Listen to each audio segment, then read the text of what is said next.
Hello everyone, I am Yatish Kuril, founder of Yatish Management Show. I welcome you all to my show. In this show, we invite distinguished faculty, successful entrepreneurs, experts from industries, researchers who speak on the best practices used in the company's ideas, innovations, research and insights for professionals and SMEs and family managed businesses. Today we have our guest speaker, Mr. Sunil Gwalani. He is uh, let me better ask him about himself so that he can let us know what he is doing and his experiences.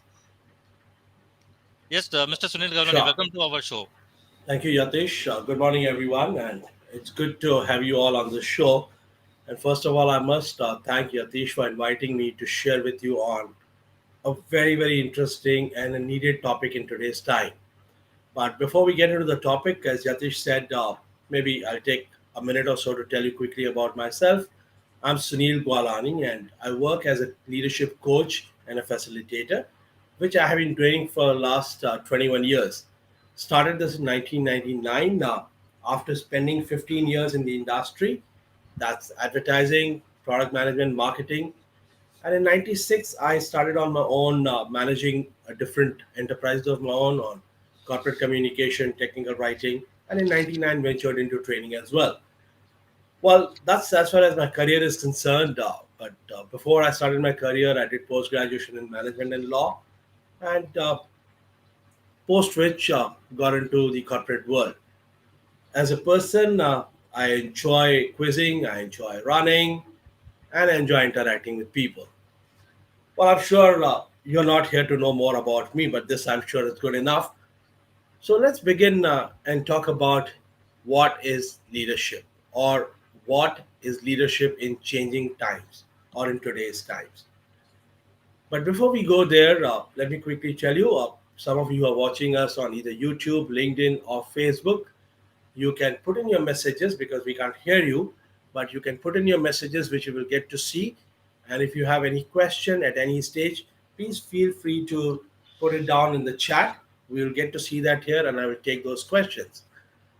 I may take questions then and there, or I may request you to hold on for some time and take questions a little later, the way it fits into the entire structure of the talk. So, right now, if I were to ask you all, whoever is there on the show, do you have anything specific that you would like to understand in today's times of leadership? Because leadership has undergone a drastic change in the last year and a half or 19 months now. But before I even begin with you and set the context and share with you what I would like to share with you, if you have any specific question or specific query that you would like to put, maybe I'll give you 10 seconds time if you can do that.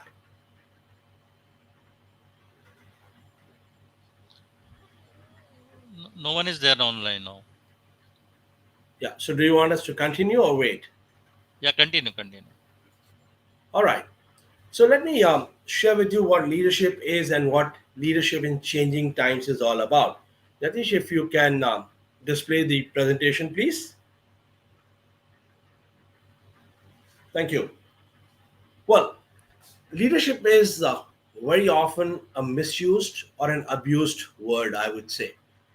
I know that you will be surprised to hear why am I saying abused word, because people don't even realize sometimes what leadership is all about. Especially in the corporate world, in business, many of us think that if I'm able to manage people or if I'm able to get the job done from people, I'm leading them well. To an extent, as a facilitator and a coach, when I get a lot of requests from my clients, they say, we would like to do a program on managing and leading people. I said, do you want to do a program on managing and leading people? Or do you want to do a program on managing people or leading people? So they look at me and smile and say, hey, what do you mean by managing people or leading people? Is it not the same? And I'm sure you all would agree with me that they are definitely not the same. Managing and leading are two different aspects, and that's what we're going to look at. And in today's time, in changing times, in the current situation, I would say leading has become more critical than just managing. But give me a few minutes before I come to the differentiation of leading and managing as well. Yatish, if I need to change slides, do I need to do it or it will happen at your end? Okay. So leadership is an influence process. As we all know, it's working with people to accomplish their goals and the goals of the organization. If you look at the second statement, which talks about is working with people to accomplish their goals and the goals of the organization, I'm sure it gives you a very clear idea that managing normally focuses on accomplishing the organizational goals. Managing normally focuses on getting things done so that the organizational goals can be achieved. Whereas leading is not just helping the organizational goals to be achieved, it is equally important in leading to help people accomplish their goals as well. Whenever we talk of leadership and goal setting, I always tell people, what kind of goals do you set for your team members? And the answers come like, well, I set goals, what kind of things they need to achieve in this year, or what are our targets, or what kind of numbers do we need to achieve, what is our balance scorecard. I said, all right, that sounds interesting. But what about their goals? And there is a blank stare. Very often people look at me and say, hey, what do you mean their goals? These are their goals. I said, well, these are organizational goals. But if I say their goals, I am talking about a goal that an individual would have set for oneself. So if I were to say goals can be quickly divided into two when it comes to organizational goals for employees, primary and secondary. Normally, managers would look at a primary goal as something that an organization needs to achieve. But for a minute, look at it from the employee's viewpoint. An employee, while would like to achieve the goals of an organization, would also like to know and see and is keen on knowing how am I going to benefit, not only in terms of the money that I get in return, but my learning, my satisfaction, my growth, my development. So, primary goals ideally in leadership focus on the employee growth and not the organizational growth alone. Because the moment you're focusing on employee growth, the organizational growth is given scenario. And in today's time, when we do not have the constant touch with our people, it's very, very critical.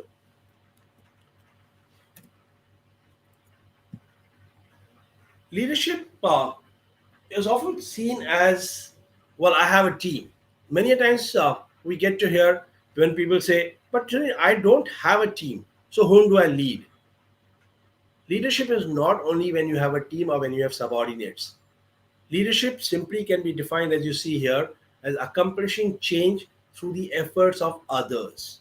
And when I use the word others, I'm not referring to only your subordinates. Leadership can be with subordinates, leadership can be with peers, leadership can also be with my leaders. As you see at the end, leadership is traveling up, down, and sideways. That is leading your leaders, leading your team members, and leading your peers as well. If this is what leading is, before we talk about current times, I'm sure I said right at the beginning, managing and leading, must be wondering what is managing and what is leading. So let's look at this difference. Management is a set of processes that all of us learned in basics of business management. If some of you have done your post graduation in management, I'm sure all of you are very familiar with those functions of management, right from planning, budgeting, staffing, clarifying, measuring performance, and problem solving. Now, these are day to day functions that help you and me achieve organizational objectives, manage our teams, and get the job done. And it's good. I'm not saying that it's not good. But leadership is a step beyond that. People ask, so can you say that someone who's a good manager is not a good leader or vice versa? I said, well, there are a lot of us who are good managers, but not necessarily great leaders. But I cannot think of many leaders, or rather any leader, who is not a good manager. So, to put it simply, in order to be a good leader, you need to be a good manager. In order to be a good leader, you should be able to plan, budget, organize, measure performance, problem solve, clarify, communicate. Very often we have seen whether in the corporate world or a lot of organizations that I'm involved with, people think that just because someone is able to manage well can lead well as well. I must give you an example without naming the organization. This is one of the large automobile companies that I work with, and I was coaching a team of 8 people at middle management, middle to senior management a few years back, working with them on their self discovery and working with them to prepare them to take higher roles in the organization. Now, one of these guys who is an individual brilliance, who, in fact, just to tell you, sits in all the meetings whenever any new launch or new product is launched from this company. I was told by his manager, Sunil, you need to ensure that Milind is his name, Milind is convinced, or rather, you need to have a word with him to take the leadership role. And I was in a session with Milind, I was talking to him, and in the conversation, when I kind of suggested this, he said, well, Sunil, I do understand why is it that my manager would like me to take a leadership role, but I'm not very keen. I don't even want to take the managerial role because I think I'm maybe good at managing. I can plan, I can budget, I can clarify things, I can problem solve. And the problem solve was the greatest strength Millen has. But somehow, I do not want to get into inspiring and impacting people. I do not want to get into motivating people because I would rather be an individual contributor than be a leader. But the difference that Millen was bringing out that very often, a lot of managers who are great individual contributors, but when they're given the managerial role, either as middle management, senior management, entrepreneurs, are really not able to inspire and influence people. So for me, leadership is defined in 3 words: one's ability to inspire, one's ability to influence, and one's ability to leave an impact. I'm going to just show you 2 sets of words: management and leadership. And if some of you have joined us, maybe you can tell me which side do you tend to use more often when you are dealing with people? Do you tend to rely more on the side of management or do you tend to rely more on the side of leadership? If anyone of you is there, you can respond.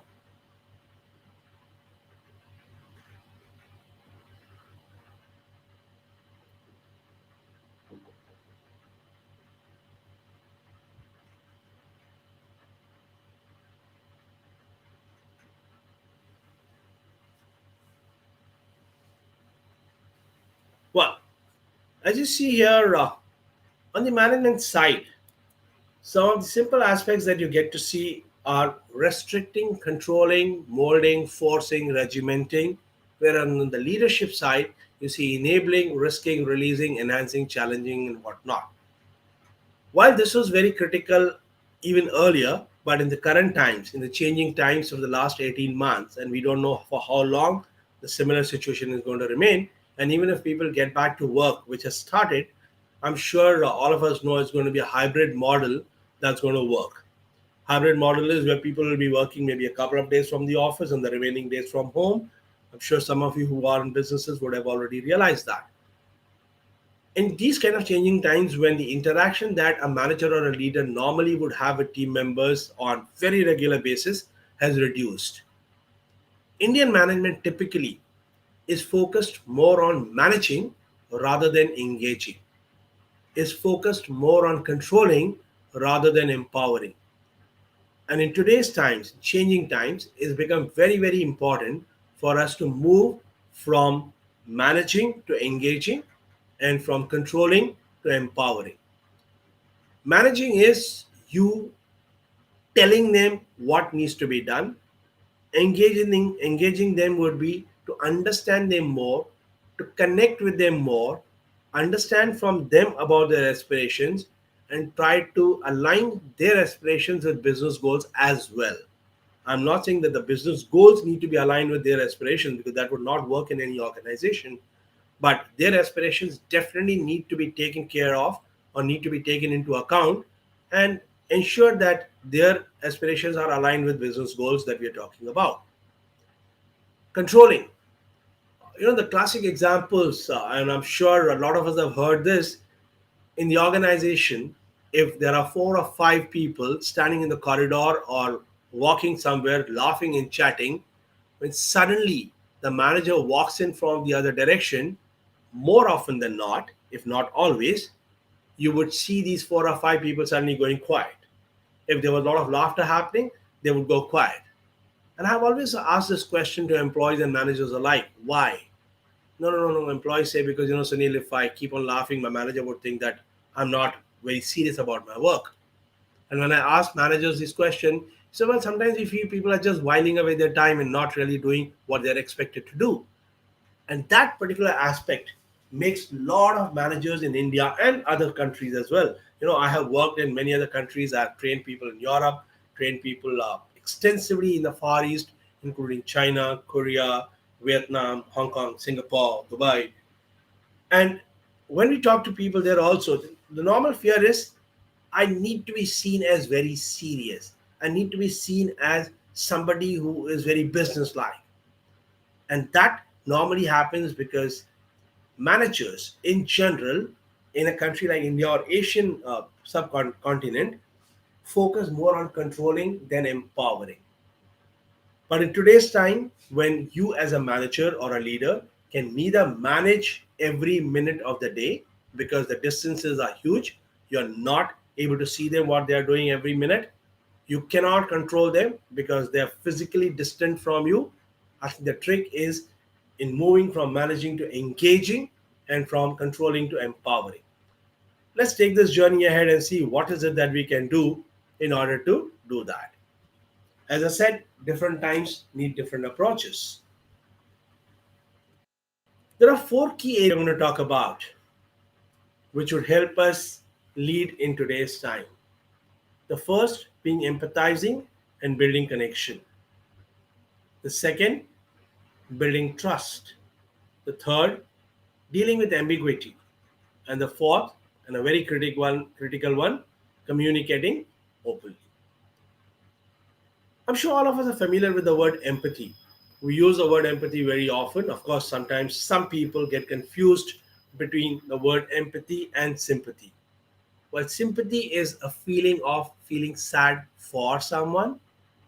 Empathy is a feeling of feeling like someone. John Gray, in his book Men Are From Mars, Women Are From Venus, talks about empathy in a beautiful way. Let me give you that example. And I'm sure some of us would have experienced this at home as well. A husband comes back home and asks his wife, "How was your day?" The wife looks back at him, "Pretty bad." Husband said, "What happened?" Said, "Well, you know what? After you left, the electricity failed. I had to fill water and I had not done that, so there was no water at home. I got a call from the maid saying that I won't be able to make it. So I also had to do a lot of household work. In the process, I got delayed to cook for our son who had to leave for school. And as I got delayed, he missed his bus. So I had to put him in a cab, drop him at the school, and come back. When I came back, I realized in a hurry, I had even forgotten to take the keys. So the day was pretty bad. The poor husband looked at her and did not know what to do, typical of most of us.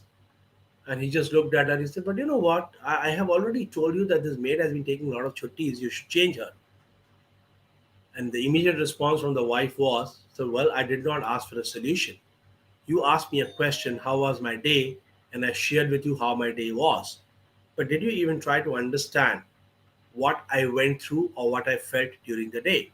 But you are ready and quick to give me a solution."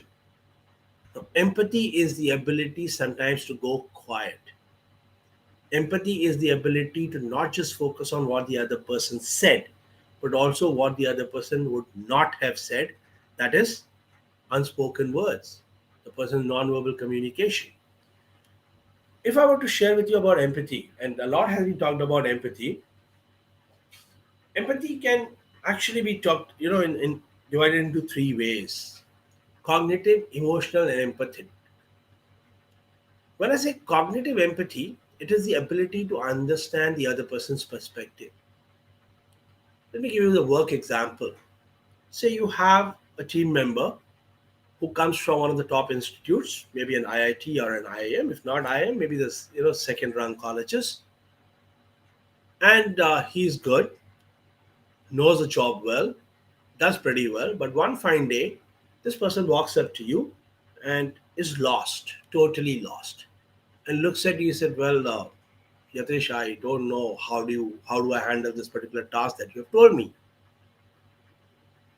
A normal response from most managers would be, looking at this person who comes from one of the top institutes, first is going to be a shock. I mean, you come from such a top institute, how come you don't even know the answer to this? It's such a basic thing. You are supposed to know this.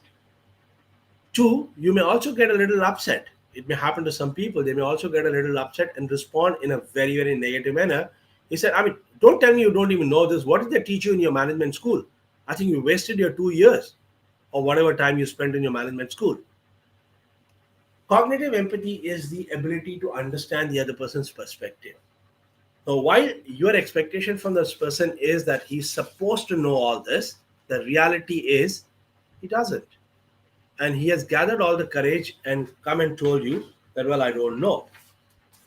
But instead of empathizing or understanding the situation, what have you done? Given him a different kind of input.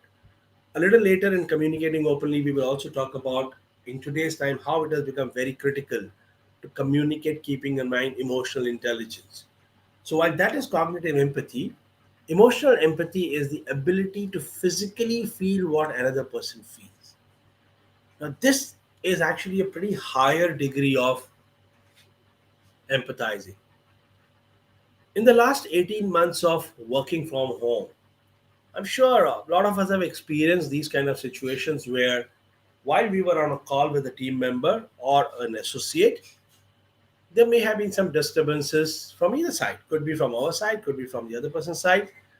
But as I see myself, we some of us are very fortunate and blessed, being in senior positions, being in management positions. Maybe we have larger homes, we have a room to ourselves, we can take meetings and calls and sessions sitting in our rooms, unlike many other people who may have smaller homes. And there's a possibility when the person was in a meeting or a call, maybe the person's child came disturbing, or there was some noise in the background, or maybe there was a whistle of a pressure cooker. Having done a lot of sessions in the last 18 months with managers, and I have asked this question to people, the response at times has been, Sunil, that can be very disturbing. It can really be very irritating when while I'm talking to him, I'm trying to listen to the other person, the pressure cooker whistle goes up, or there is some other disturbance, or maybe the person has kept the window open and there is a hawker outside who's trying to sell things. It can be very, very disturbing. While I do understand that it is disturbing, but what solution do you think you have? Because you're not in the office. And this is one difference that we need to understand, which a lot of us have realized, that while people are working from home, these disturbances are going to happen. Emotional empathy is your ability to feel what the other person would be feeling at that moment. And when I've asked a lot of employees, how do you feel when there's disturbance? This is Sunil, we feel bad, we feel guilty, we feel angry. While I feel angry at the hawker who's shouting outside, I cannot do anything. Well, when I feel angry on my child, sometimes I raise my voice. I push the child away because the child is disturbing me. But I would say, if as a manager, as a leader, you would have just looked at that person through the screen and say, hey, Sunil, it's okay. You can take a minute or 30 seconds to put your child at ease. I can wait. Now, that's what emotional empathy is.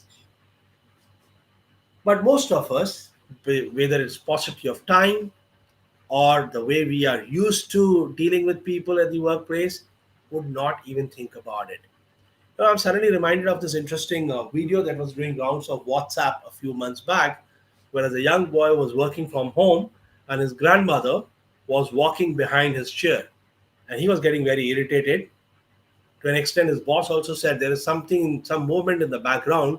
Can you stop that?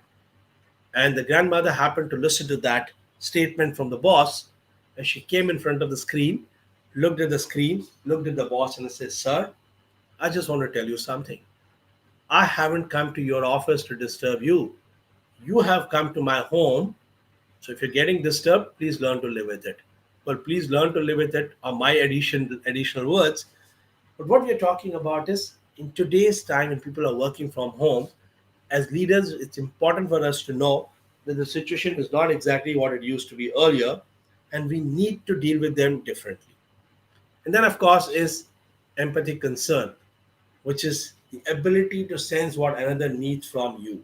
Now, this is what is unspoken words that a lot of people find it difficult to communicate. And in communication, we will talk about why is it that they find that difficult. The second important aspect in today's time of working is building trust.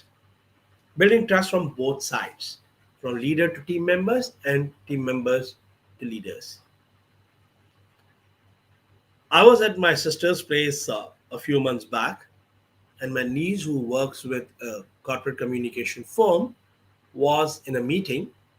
And while she was in a meeting with her boss, a couple of seniors, and a few clients, she was busy playing a game of football on her PlayStation as well.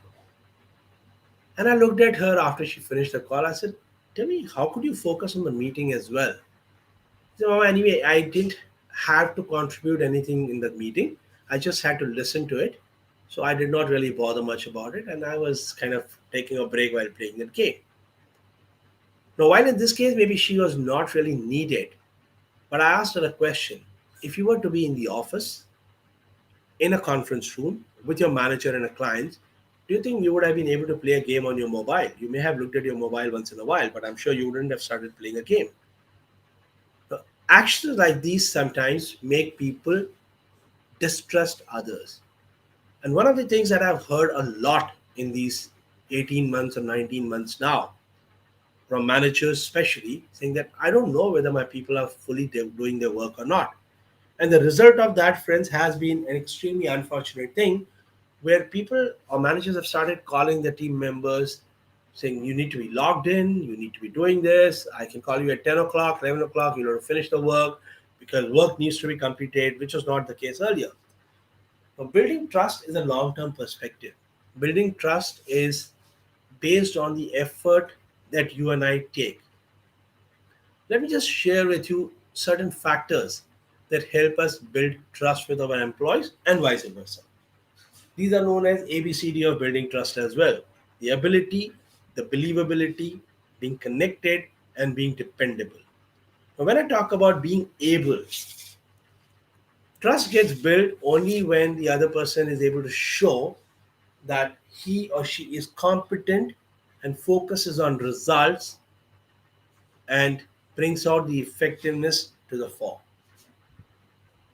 Now, in order for us as leaders, for people to trust us in today's time, even when we do not know things, either we need to find ways and means of helping them out, or if we cannot do that, we need to give them resources that help them out.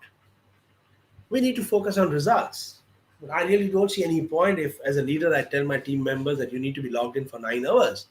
Well, as I told you, a lot of people are logged in for 9 hours and we don't even know what they are doing. We need to focus more on results. If a person is able to deliver results, and I know in order to deliver results, the person has to be putting in some amount of work, that's good enough. And that's what brings in effectiveness. So, being able is the first factor of building trust. The second is being believable, which is acting with integrity. Well, there are different definitions of integrity that people have talked about. A lot of people also not confuse but relate integrity with the word honesty, and I think that's the closest definition that one can have. Well, honesty simply says doing the right thing. Integrity says doing the right thing when nobody is watching. And in today's time, as leaders, it's become very, very important for us to act with integrity because people are not watching us. People are not able to see what we are doing, how we are doing it. So being honest, being fair, and being value driven is the key. So I'll just spend a couple of minutes talking about what is being value driven. There are values and there are beliefs. Most of us operate from our beliefs consciously. Belief is something that is based on the experiences that I've had over a period of time. Value, while we do focus on values, that focus is normally very, very subconscious. We don't even know that I'm operating in a particular manner or I'm behaving in a particular manner because it comes from a particular value. Having been in this field for more than 2 decades and having trained close to 85,000 managers and executives in different countries and different industries, one thing that I have learned and realized that a lot of our communication stems from those values that we carry. And sometimes those values are not necessarily based on the right kind of beliefs that we have formed. One of the beliefs that managers and leaders have that if I am not in the office, people are not going to work. Now, I wonder from where does this belief come? Could be certain instances where the manager may have realized that things did not happen when the manager was away. When I started on my own way back in 1996, and of course I had my first employee in 1997, and by 2002 we had a team of 15 people, which grew to be around 45, 47 people in 2010. And then of course I stopped those businesses and have gone lean absolutely.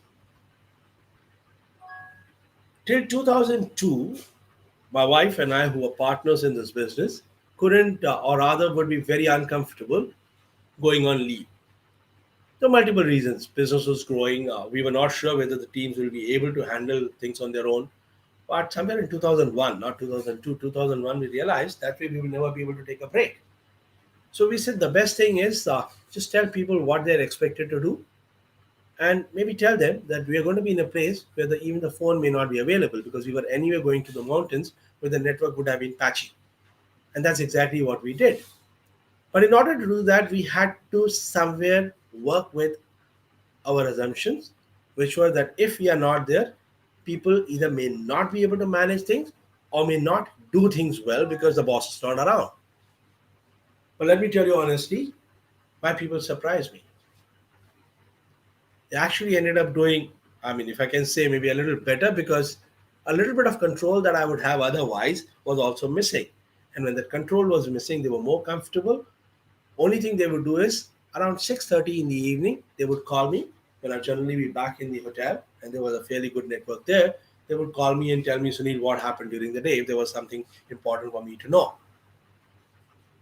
So, in order to build trust, for leaders like us, we need to realize the values that we operate from, be alert and cognizant of that, and if need, maybe change them. The third aspect of building trust is being connected, caring about others. Benevolence, which is based on emotional intelligence, and I'm going to talk about that in the next slide, so I'll park it for a minute, and communication. Building rapport. There's a classic statement that as leaders we know deal with others the way you would like to be dealt with. That is the golden rule. But believe me, in changing times, or even earlier, that golden rule has changed. It's no more deal with others the way you would like to be dealt with. It is very frankly deal with others the way they would like to be dealt with. Connect with others the way they would like to be connected, not the way you want to connect with them. I recall in 1987 when I entered my management institute, on day two, I had a management class, a marketing management class. We had someone called Professor Vyas who were to teach us marketing. And Professor Vyas walked in, a very small man, 5 foot 3 inches something, very thin. My first impression was, what kind of professor is he? Because he did not really impress us or impress me, if I can say that. But the moment he started talking, there was something about the way he spoke. There was a lot of connection that he brought in. And after 5 minutes, he asked us the question. He said, how many of you have got a copy of Philip Kotler's book? Obviously, all hands went up. Said, I got a copy, I got a copy. Because that was kind of Bible for us in marketing management. Then and even now, of course, a lot of new concepts have come in. But then, at least in 1987, that was the Bible. He looked at us. He said, well, it's a good reference book. I want you all to read it, but no need to bring it to the class because I'm going to teach you marketing in a very different way. My way of teaching marketing is going to be a simple mantra that I want you to remember. And he gave us 4 words of that mantra: Grahak dekke puri bando. I assume all of you do understand Hindi. What he was saying is know your customer and pack your product. And I still remember Alan was a guy who would sit next to me. I looked at Alan. I said, Alan, did we pay 35,000 fees in those days? It was a huge amount to learn this grahak dekh ke puri bando. Alan said, I'm not going to attend his lecture from tomorrow if this is the way he speaks or this is the way he teaches. But let me tell you, Professor Vyas was much ahead of his time as a professor and a leader, because when he said grahak dekh ke puri bando or package the product as the customer needs, he was talking about a buzzword today that all of us use, customization. Now, when I'm talking about that in leadership, and especially in today's time, the reason for bringing that out is that as leaders, we need to understand how our team members need to be dealt with. And each team member needs to be dealt with differently, not necessarily in the same manner. And that's what helps us build rapport. The last aspect of building trust is being dependable, honoring commitments.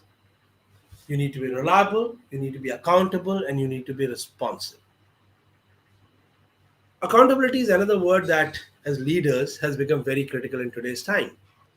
Accountability is, we all know, not just being responsible for what has happened, but being accountable what I have done, but being accountable for even my team members' tasks. I'm sure some of us have heard these statements. If you guys are at very senior positions, you may have heard this from your middle managers. When you ask the middle manager to get something done from his or her team members, the person may come back to you and say, "Sir, but I told Sunil to do that. If he hasn't completed, what can I do?" So the blame squarely is passed on to their team members. Now, that's not what accountability is all about. As a leader, accountability is when you not only become responsible for what you are expected to deliver, but also become responsible to ensure that you're getting it delivered from your team members. And if, God forbid, it's not delivered, be accountable. You cannot shirk away from that accountability. So instead of telling your manager saying that, well, I couldn't, I mean, my team member did not do it. So, well, sir, I couldn't get it done. Let me see what I can do. Now, in today's time, as a lot of people are struggling working from home, lack of infrastructure, lack of good Wi Fi, they may not be able to put in 8 hours very well. They may have household chores. Of course, today things have improved, but in the first few months, things were very, very difficult. And managers have to come to their rescue, especially if team members are not able to manage certain tasks. Instead of exposing them to the external world, it's very important and critical for a leader to stand up, show up, and say, well, we couldn't do it, and let me see how we can handle it. Well, the pronoun that you can use can still be we and not I couldn't handle it, but we. Instead of giving up on your team members, what will work better is be accountable for what was not done and create confidence in the stakeholders saying that we will get this done. So, this is the second area of building trust. Quickly moving on to the other two areas, the other two competencies that I talked about. Ambiguity. Things are settling down, but today we have a different kind of ambiguity. In April last year, the ambiguity was for how long will this go on? When will we get back to work? What's going to happen to business? Will we be able to get business? Will we be able to make money? For people and employees, the ambiguity was, will I be able to keep the job? Will I be able to really manage working from home? Today, while those things have settled down, there's a new set of ambiguity that is coming in. As more and more people are stepping out, as more and more people are working or planning to work from office, if not all 5 days of the week, maybe a day or two, the hybrid model is going to come in. People don't know whether it's going to work. I know there is a roster system being managed by a lot of organizations. So will I be called on a particular day, or I will choose and decide which day do I need to go? Is a question that many people ask. And leaders may or may not have all the answers. But as leaders, we definitely need to create that confidence. So dealing with ambiguity, because as the employee is confused, so could be the case with leaders. But as leaders, we cannot show it to them. So here are a few things that would help us deal with ambiguity. It's important to understand what is our reaction and tolerance to ambiguity. There are some of us, psychologically, me being a psychological profiling practitioner, in different tools, right? From insights discovery, MBTI disc. I do a lot of coaching and psychometric profiling work. I know this very well that different people react to situations differently. As Carl Jung said, it's our psychological DNA that makes us react in a manner in which we do. So obviously, the tolerance that you and I may have for ambiguity could be different. And just to give you an example, one of the tools that I use, MBTI Myers Briggs type indicator, where one of the parameters on which people are divided is judging and perceiving. Judging is someone who's very planned, knows for sure what's going to happen, knows for sure what he or she would like to do, whereas perceiving is someone who wants to be open, flexible, and may react and respond keeping in mind the way things happen at that particular time. Now, when there is a lot of ambiguity, people who prefer judging can be a little more uncomfortable because they would rather have things closed, they would rather have things kind of settled before they start any work. Whereas people who prefer perceiving are more resourceful in terms of handling situations at the last minute. So, if you understand what kind of personality traits do you have, it helps you to know why is it that you are getting really very upset when the things are not very clear, and so on and so forth. So, that's the first step. But the second most important step is being absolutely clear about what you know. Well, there are things that you don't know or you may not know because of ambiguity in today's time. But one thing is for sure, you know what is happening currently. So make a list of things that you are absolutely clear about what you know and see how do they help you take any future decision. And when I say know, it's not only about what you know, but it would, I think, work well if you look at what you know collectively, which is you and your team together. Don't waffle. Whenever there is ambiguity, there is a possibility that people waffle. People just say things which are not clear. Instead of waffling, what will work is admitting I don't know. Now, this is the point that I would focus a little more on the next bit in the next few minutes, which talks about being vulnerable in situations. Encourage risk taking. Indian managers typically are risk averse. We generally don't like to take too much risk. And I'm not talking of entrepreneurs. Well, entrepreneurs also do a lot of research. Some of you who have been entrepreneurs or CEOs would realize and agree with this. When I say encourage risk taking in today's time, as you cannot be with that person throughout the time, or you do not have 100% control on what the individual is doing, it's absolutely fine to keep certain things open and let the person decide. Of course, you always identify the risk that can happen if you let the person do things in his or own way. So start with maybe smaller risk. And once you feel the person is comfortable and confident managing those, you can increase the risk appetite or increase start giving him tasks where there could be more risk. But by encouraging risk taking, you realize that one of the byproducts or the biggest advantages of this is where you help people empower themselves. And of course, envision alternative scenarios. In today's time, as there is a lot of ambiguity, one cannot really go with a particular plan or plan A. You need to have plan B, C, and D. So be ready. If A doesn't work, you can always and quickly move to plan B and so on and so forth.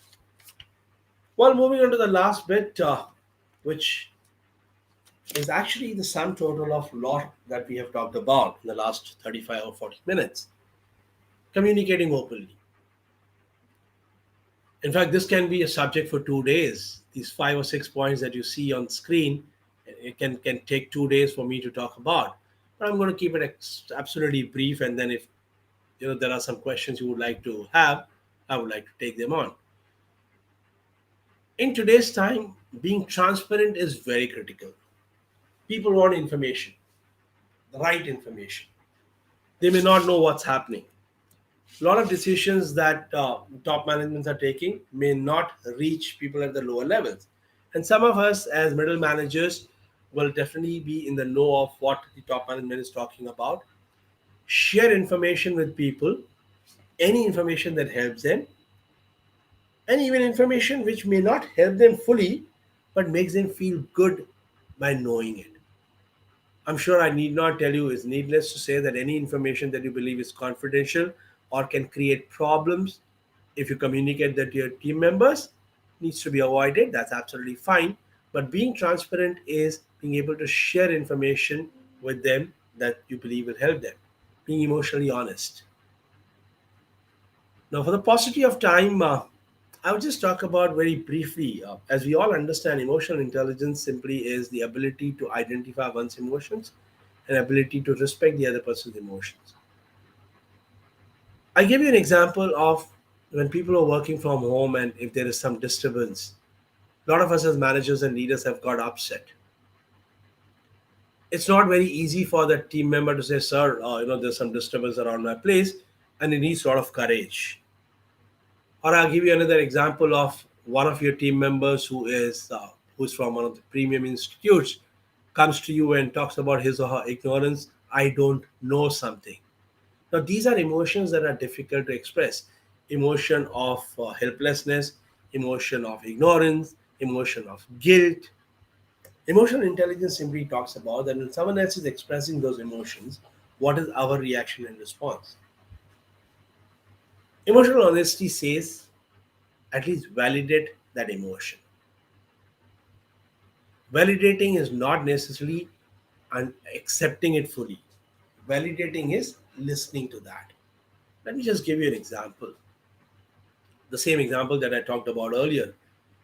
If one of your team members walks up to you and says, "Sir, I don't know how to do this," two ways of responding to that is, "Sure, tell me where are you facing the difficulty? And it's okay if you don't know that, we'll figure it out." So if you have validated that person's emotions of not knowing, it's absolutely fine. Helps a person. Maybe you may be surprised that this person is expected to know this, but how come he doesn't know? But the fact is he doesn't know and he has gathered all the courage to come and tell you. So you validate that emotion, and next time you encourage the person to be more emotionally honest. Whenever he feels there is something that he or she needs to talk to you about, he comes and does that very frankly and openly. Now, against this, if you as a leader were to invalidate his emotion by when he comes to you saying that, "Sir, I don't know something how to do about it," and your response is, "I thought you would know this, yeah. You spent 4 years in engineering, 2 years in management. You also have spent a couple of years in the industry. How come you don't know this? It's a waste of time, yeah. If I have to tell you everything, how are we going to work?" Now, this response is definitely not going to make the person feel good. And next time, when there is something that he needs to communicate with you openly or needs to express any of his emotions, what he's going to do is substitute that emotion. Instead of opening up and honestly telling you about what he doesn't know, he will hide. To an extent, even if you're briefing him on something and say, "Hey, so is everything clear or do you have a question?" So even if the person has a question, possibly he may not say so and just look at you and say, "No, all clear, sir. I'll manage." Because last time when he told you that I don't know something or I did not understand, your response was not by validating but rather invalidating. So that's what yeah is. I mean, I would keep it at that. As I said, of course, this can be discussion for 2 days. Talk about your vulnerabilities, fears. While as leaders and managers, it's our job to inspire and impact people, we just can't be lying with our emotions. I think this can be best illustrated with an example that I was a witness to. I have been working with this company, 1,200 people company then, when this situation happened, today close to 2,500 people company. I've coached a lot of senior managers there. This company overnight lost one of their major clients, which was giving them 40% revenue. A Singapore based client, they got a mail and there was no talk, nothing. For some things that went wrong, they lost that client and there were close to 430 people working on that account out of 1,200 people. And overnight, those 430 people had no work to do. Obviously, the organization came to know about it. There was panic, and the CEO, around 2:30 in the afternoon the next day, called a meeting of entire sales, I mean, entire team. There were around 8 or 9 of them in the office. I happened to be there in that office that day doing a program, and I learned all this in the evening. And of course, 4 or 5 people from the Bangalore and Delhi offices were also there on conference. The moment CEO entered the room, He looked at his team and said, "Well, guys, it's a really, really shocking thing that has happened. I'm extremely worried and fearful about the situation."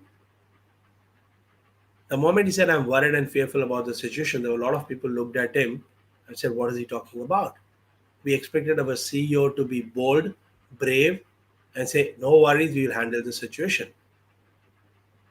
But he was being honest emotionally. He was talking about his vulnerabilities because he was to lose the maximum. The board would have taken him to task. Why is it that we lost that 40% business? But he did not stop there. After telling them that, I'm really worried, he just looked at them after a pause. I said, "Okay, while I'm worried, I know it's not something that we had even thought of or planned that we will ever have to face, but nothing is lost, or rather, not much is lost. I think we have done well. And I'm sure with the team that we have of 1,200 people, especially the team that I'm addressing right now, we can definitely think of ways and means of overcoming this situation." Now, that's what I call being emotionally intelligent leader and being open about your vulnerabilities. Now imagine if the CEO would have walked in, because I do get a lot of different responses when I give this example, saying that no, this will actually create fear among people.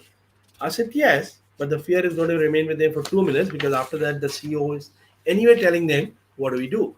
Imagine on the other hand, if the CEO were to come in and say, "Well, we have lost this client, but guys, nothing to worry, we'll manage." Now the statement of "nothing to worry," do you think it's a statement that you and I would trust? Most of us would say, "Hey, come on, he's bluffing.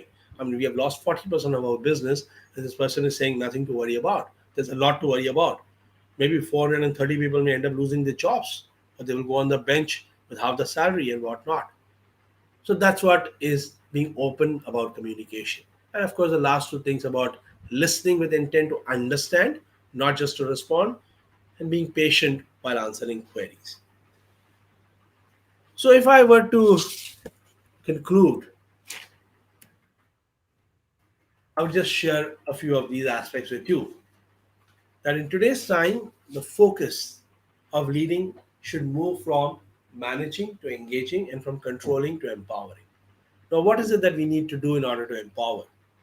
Most of these things are self explanatory, so I need not really get into details of each one of them, unless any one of you would like me to quickly share about any one or two aspects, because we have a few minutes that you would like to get into discussion. But otherwise, it's all self explanatory.